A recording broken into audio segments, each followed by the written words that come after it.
Assalomu alaykum qadrli YouTube ixlosmandlari, asalari, ishqibozlari.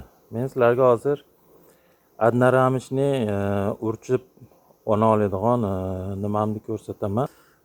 Mana shu 13-15. Bu yerda bir ramka qilib qo'yganman. Mana hozir ana zastavka. Bizda endi mana yo'q narsaga bu to'ldiryapti deysizlar. Mana qarang. Zastavkaga in qo'yib yuborishgan uje. Onalari urchib kelgan. Uje bunga asal, gulchang mana qarasalaring, urug'ni ko'ryapsizlar? Mana urug' ham shunga qo'yib bo'lgan. Onalari urchib kelgan. Buni urchigan onasini mana bitta onamiz yo'qolganida o'shanga bergan edim. Bular yana boshqa ona chiqardi. Urchidi. Endi og'aynilar. Men aytmoqchimanki, ba'zilar hech nima yo'q deyapti. Bizda atrofimiz yaqin 4-5 gektar beda bor. Bizda ham yo'q bog', gilos bog'. Mana orqa qo'shnim ham beda, narigisi ham beda, bunisida ham bog', gilos bog'. Mana ko'chani ag'ida 16 sotik, bu tomonda 16 sotik. Hamma gilos bog' bizda tayfalni beda. Undan keyin mana shu tomonda 8 metrdan keyin Qirg'iziston chegarasi bor, Batken viloyatini Burgandu tumani. Tepada 10 gektar semichka ekilgan, semichka gullab yotibdi. O'g'dan ham endi ja bo'lsa 1 kilometr uzoqdadir, 1,5 kilometr. Ular olib kelyapti arilar. Mana qaranglar.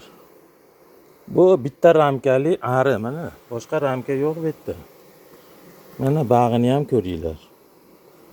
Endi bu bir qo'llab hozir zo'rg'a ko'taryapman sizlarga ko'rsatish uchun. Bu bor narsa. Endi sizni territoriyangizda keladigan narsa yo'q bo'lsa, bizda ona 2 kilometrdan keyin targoviy sentr bor Qirg'izistondagi. Uni ag'i erta polni dala.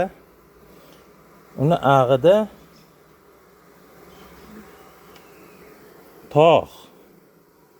tog'dan ham olib kelishi mumkin. Endi mana shu ahvolga men tegmayman unga, uni ana yaponskiy o'liyamga qo'yaman, ularga beraman, keyin olib beraman. Hozir bunga mana bitta chalpak beraman. Chalpak, Namangan chalpagi. Bitta chalpak berib qo'ymasam bular qiynalib qolishadi.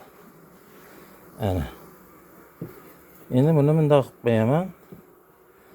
Qachonki menga mana shu paxta sezon boshlandi, paxtaga olib borishimiz kerak, oyda oxiriga asalni olamiz. Keyin o'shanda onalar yo'qolib qoladi. O'sha mahal paxta mahal. Men buni onasini olmayman. Buni polni arisi bilan olib borib o'sha onasi yo'qolgan ariga qo'shaman. Demakki paxta payti undan keyin ona chiqarish shart bas. U urchishi ham qiyin bo'ladi, boshqa bo'ladi, u keyin rivojlanishi ham qiyin. Uni baribir qishga borib, mana ular ham misol ona yo'qolmasa, men bularni mana unda 2 ta bor. Nuklus. Mana unda 3 ta hozir. Undan keyin mana yerda yana bitta bor. Bu ham shunaqa. Mana o'rtada. Hozir 2 ta ramka unda ham. Shunaqa. U qishga borib bularni keyin hammasini baribir bitta qilib yuborish kerak, kuchli qilish kerak. Bu hozir 2 ta ramka bilan qishga kirgizib bo'lmaydi. Faqat bu zapas uchun, og'aynilar. Endi qiyomni yediryapti deganlarni nimasiga.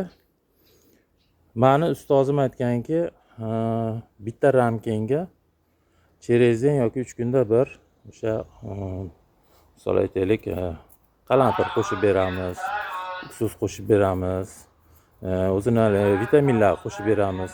Har bitta ramkenga 50 gram, 40 gram, 50 gram hisoblab qiyom berishing shart degan. Shu yerda bolalar boqish uchun. Endi qiyom men bu nima qilmayman, kavlashmasu. Bizda misol mana ertalab soat 4 dan boshlab kech payt mana hozir 7 bo'lyapti, hali ham arilar uchyapti. Tog'da mana misol perivalda soat 10 dan keyin uchadi. Nimaiki, havo o'shanda isiydi. Soat 3:30, 4 ga borganda o'sha arilar kirib ketadi. Endi ularni ish soati qancha, biznikining ish soati qancha? Men borib o'sha tog'dagi arilarni ham ochib ko'rganman. Har bittasida 2 litr paketda ustida qiyomi turadi. Bunga nima deysizlar? Tog'da asal ish toza deb o'ylaysizlar dedi. Asal anetdan kelmaydi. Ari borib qayerdan nima olib kelsa, bol olib keladimi, boshqa olib keladimi, uni fermentatsiya qiladi. Bilmaganlar bilib olsin, menda kitobi bor ruscha. Professorlar yozgan kitoblar o'qiganman. 7 marta, 8 marta ari o'sha narsani yeb qusib, ikkinchi oshqozonida fermentatsiya qilib, asalga aylantirib, bo'lganidan keyin asaldagi namlik normaga kelgandan keyin asalari uni ustini yopadi. Tushundilarmi? Oyatdan guldan olib kelgani yoki mana rayhondan olgani yoki uni pomidorli guldan olib kelgani u asal bo'lib qolmaydi. U mana o shakar qiyom deyilsa, u bol deyiladi. Hammasi o'sha qayerdan olib kelsa, u o'rik yeb keladimi, boshqa olib keladimi, uni fermentatsiya qiladi. Buni tushunib olinglar, og'aynilar. Arini boqish kerak. G'irromlik qilmanglar. Asal olyapsizlarmi? Jicha bo'lsa ham o'sha qiyomini berib qo'yinglar, bolalari boqilsin. Baquvvat bo'ladi aringiz. Hali ko'ralmaganlarga o'zi biladi. Ko'ralganlar, tushunganlar laykni bosinglar. Bu haqiqat bu. Men yashirmayman hech kimdan. Eshigim tagidan kelib asalni olib ketishadi. O'zimga yegani qolmaydi asal. Lekin men hech kimga qiyom bermayman demayman. Ko'chada turadi kerak bo'lsa, ko'rishadi. Nimaganligini tushuntiraman. Paka